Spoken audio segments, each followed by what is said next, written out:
the problem of how does commercial construction, DIY construction align with bathroom partitions? Like that doesn't work. So we had to get creative, Yeah. and like we have all this content over here on bathroom partitions and whatnot.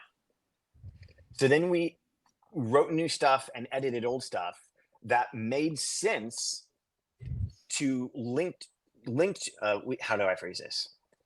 We edited the content in such a way that elements of those articles were relevant to the people talking about DIY construction. So now when I reach out to someone talking about DIY construction in their home, I can say, hey, total old school skyscraper email. Hey, love this post that you wrote.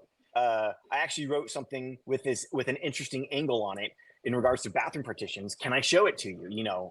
Traditional old school skyscraper approach, which people still inundate. I'm sure you probably even more than me with that sort of stuff and pitches. And now we're getting backlinks. Yeah.